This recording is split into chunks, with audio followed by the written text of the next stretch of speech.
maxaad ka taqaanaa youtuberka caanka ka yaabay fiidiyowyada dunida ku nool waxa uu sameeyay wax aan madaxweyne wasiir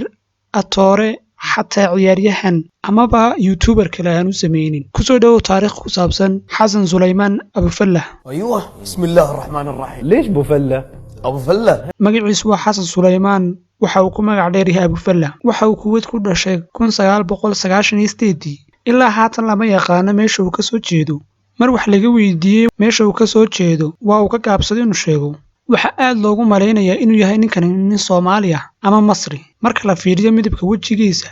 fikirkan sidoo kale waxa qabtay gabadh youtuber reer Masar gabadh youtuber Carabiyad ah oo YouTube channelkeeda la yiraahdo Sara Jow 2 waxa ay sameysay video ku saabsan Abufallah videogaas waxa uu gaarayaa 25 daqiiqo title-na waxa uu ka dhigtay Abufallah Soomaali miya videoga waxa uu hadlaysaa wax badan oo ku saabsan Abufallah Sara videogeeda waxay ku sheegtay maybe Abufallah inuu Soomaali yahay ama inuu Masaari yahay sababta ay Sara ugu maleysaa Abufallah inuu Soomaali ama Masaari yahay waxay tahay waxa ay tiri Abufallah magaciisa family ah ama his family name waxa waay Suleymaan magac family name Suleymaan ahna waxa ku badan ay tiri dadka Masaarida ama waxbarashada waxa uu ka tagay bilowgiiba sabab la xiriiray inuu ku liitay waxa uu ku soo biiray YouTube-ka 2016 bishii 7 waxa uu si degdeg ah u noqday qof caan ah markii uu gaadhay 5 milyan oo subscribe ama mutaabiciin waxa afka Carabiga loogu yaqaano waxa uu masaajid ka dhisay wadan kamid wadanada Afrika waana wadanka Mozambique magaca uu masaajidkan u bixiyay maahin Abufallah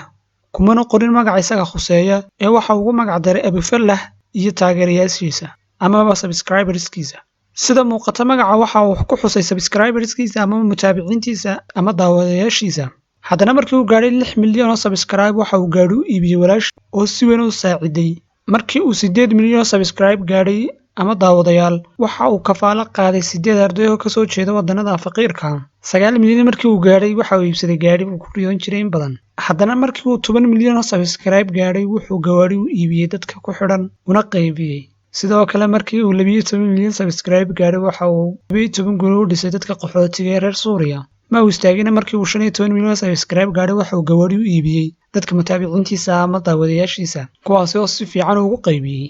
Abufallah markii uu gaadhay 19 milyan subscribe waxa uu gawaari u iibiyay saaxiibadiisa garab taagnaa xilliyadii adkaa uu soo maray haddaba markii uu gaadhay 20 milyan subscribe waxa uu sameeyay waxaan cidna sameyn ha ahaado YouTuber Carabeed ama mid caalami ah wuxuu 24 saacadood ku ururiyay lacag dhan 1 milyan oo dollar taasi oo ugu deeqay dadka qaxootiga waxa ka faa'iideystay dad gaadhay 5,000 oo qoys haddaba daawada waxa soo dhan waxa ka sii daran wuxuu 7 bishan isku soo xidhay qol muraayada ka samaysan oo ku yaala dhismaha caanka ee Burj Khalifa ee Abu Dhabi waxa uu ballan qaaday in aanu ka soo baxaynin qolka ilaa uu ururiyo lacag dhan 10 milyan oo dollar haddaba saacadaha soo socda waxa uu gaari doonaa 10 milyan maadaama imigu uu ururiyo 9 milyan iyo bar wax ka badan lacagtaasi waxa uu sheegay